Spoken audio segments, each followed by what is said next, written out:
नमस्कार, मैं आरडी भारती और आप देख रहे हैं बिहारी सुल्तान। आज 29 जून 2020 है। आज की कुछ बड़ी खबरें हैं। आप बने रहिए बिहारी सुल्तान चैनल पर। अगर आप हमारे चैनल पर नए हैं तो चैनल को सब्सक्राइब कीजिए। वीडियो अच्छा लगे तो इसे लाइक कीजिए, शेयर कीजिए। बड़ी खबरें यह है कि दिल्ली के तुगलकाबाद स्थित संत रविदास मंदिर के निर्माण कार्य शुरू हो गया है। पिछले साल 12 अगस्त को बहुत बड़ा आंदोलन हुआ था। संत रविदास मंदिर को तोड़ने की जो कवायद की गई थी, तो तोड़ी गई थी, सर्वोच्च न्यायालय के आदेश पर उसको फिर से निर्माण कार्य शुरू कर दिया गया है। पैटिशनर ने अपनी पेटिशन लगाई। सर्वोच्च न्यायालय में केंद्र सरकार ने पहले 200 गज जमीन, फिर बाद में उसको बढ़ाकर 400 गज जमीन कर दिया गया। अब उस पर निर्माण कार्य शुरू हो गया है। इसमें किसी भी राजनैतिक दल, किसी भी राजनीतिक चेहरे का कोई इसमें क्रेडिट नहीं है, कोई योगदान नहीं है। इसलिए इसको यह माना जाए कि सर्वोच्च अदालत के आदेश पर और केंद्र सरकार ने जो जगह दिया है उससे यह निर्माण कार्य शुरू हो रहा है। देश में बहुत सारी घटनाएं हैं। अब रही बात यह है कि हमारे देश में अब अछूतों की संख्या 5 लाख से ज़्यादा हो गया। आप ये समझते होंगे कोरोना संक्रमण, ये जो बीमारी आई है, यह आपको आगाह किया गया है। इस देश का इतिहास अछूतों के इर्द गिर्द घुमा है, कभी जातिगत आधार पर, कभी सामाजिक आधार पर और कभी बीमारी के नाम पे। जब सरकार को लगता है कि यह मामला कुछ ज़्यादा हिट नहीं किया तो फिर बॉर्डर का तनाव शुरू हो जाता है।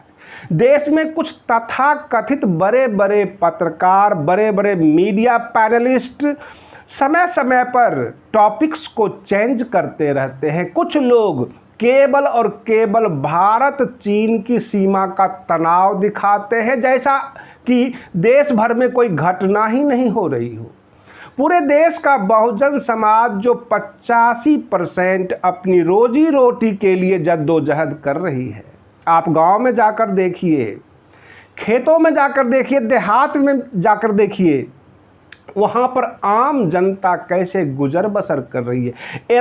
मंत्री ऐलान कर देते हैं कि 15 जुलाई तक अथवा 15 अगस्त तक स्कूल बंद रहेगा। ऐलान मंत्री ये भी कह देते हैं कि 12 अगस्त तक ट्रेन सारी बंद रहेगी। मात्र केवल जो 200 स्पेशल ट्रेन चलाई जा रही है वही चलेगी।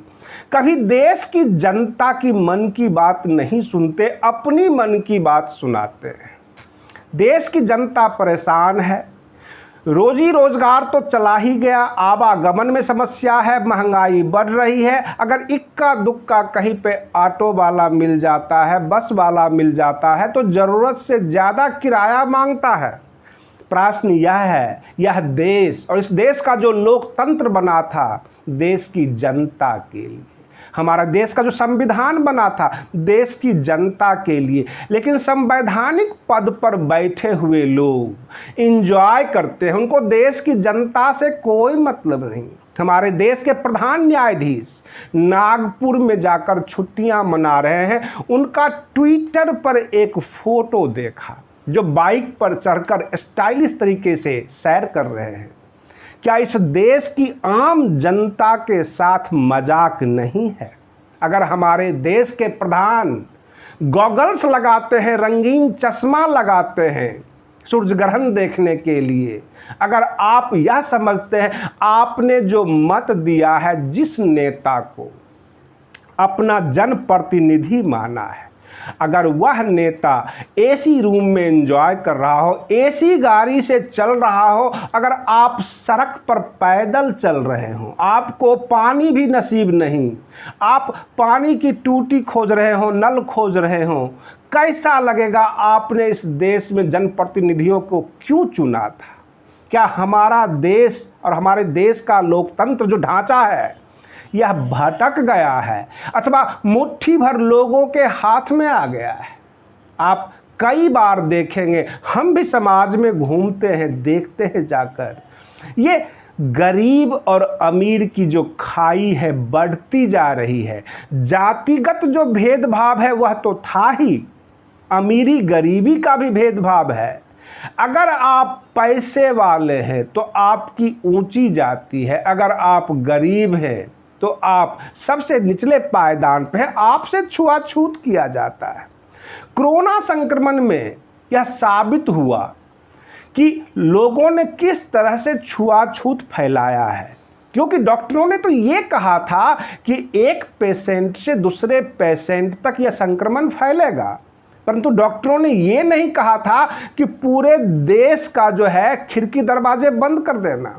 जिस गली में कोविड-19 का पेशेंट हो उस गली से मत गुजरना। लोग परेशान हुए, आपने ये भी देखा हमारे श्रमिक भाई रोड पे परेशान रहे, रेहड़ी पटरी वाले को भी परेशानी आई, लोगों को जो है सामान बेचने में भी यह देखना पड़ा कि सामने वाला कहीं पेशेंट तो नहीं है, और इस तरह से भेदभाव फैलाया गया।